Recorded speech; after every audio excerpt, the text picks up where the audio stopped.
সামনেই রয়েছে 2026-এর বিধানসভা নির্বাচন, কিন্তু তার আগেই একেবারে কোন্দল কাটায় জেরবার রাজ্যের শাসক দল তৃণমূল কংগ্রেস।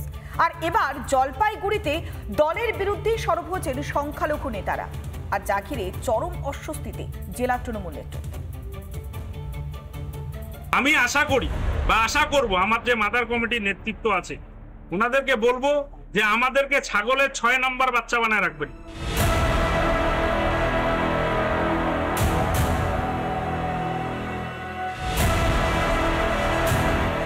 ভোট এলেই সংখ্যালঘুদের কথা মনে পড়ে তৃণমূল কংগ্রেসের। মনে আছে কি বলেছিলেন তৃণমূল নেত্রী? আমি তো মুসলিমদের তোষণ করি, 100 বার যাবে, যে গরু মুক্তায় তার লাঠি খাওয়া উচিত। জলপাইগুড়িতে শাসক দলে বিদ্রোহ এবার সংখ্যালঘু সেলেই। বিস্ফোরক সংখ্যালঘু সেলের জেলা সভাপতি।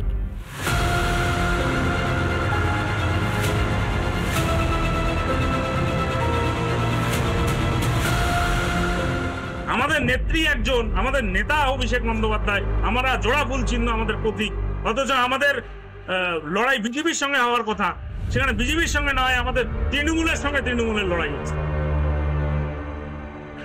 কয়েকদিন আগেই 1 নম্বর সদর ব্লক এলাকায় জমি নিয়ে বিবাদ হয় তৃণমূলের দুই পক্ষের মধ্যে। অভিযোগ, সেই ঘটনায় দলের জেলা নেতৃত্বের নির্দেশে পুলিশ অন্যায়ভাবে এক সংখ্যালঘু সেলের কর্মীকে গ্রেফতার করে। আর এতেই ক্ষুব্ধ জেলার সংখ্যালঘু সেলের সভাপতি। ক্ষোভ উগরে দেন 21শে জুলাইয়ের একটি প্রস্তুতি সভায়।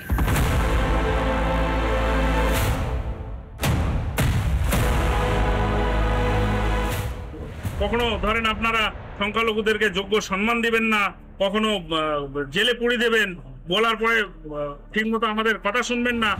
এবং প্রতিটা কর্মীকে আমাকে সমান চোখে দেখতে হবে। আমি কাউকে মাথায় রাখবো, কাউকে পায়ে রাখবো। সংখ্যালঘুদের শুধুমাত্র ভোট ব্যাংক হিসেবে ব্যবহার করা হচ্ছে বলে তোপ তৃণমূলের সংখ্যালঘু সেলের নেতার। আমি আশা করি বা আশা করব আমার যে মাদার কমিটির নেতৃত্ব আছে ওনাদেরকে বলবো যে আমাদেরকে ছাগলের 6 নম্বর বাচ্চা বানায় রাখবেন।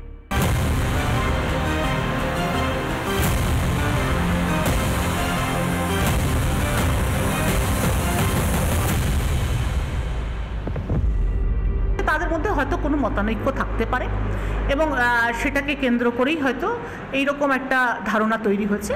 আসল ব্যাপারটা তা নয়। সংখ্যালঘুদের উপর ভর করে ভোটের তরি উতরাতে চায় তৃণমূল, কিন্তু এবার কি সেই সংখ্যালঘুরাও তৃণমূলের থেকে মুখ ফিরিয়ে নিচ্ছে? 26-এর আগে বড় অস্বস্তি শাসকের। রিপাবলিক বাংলা।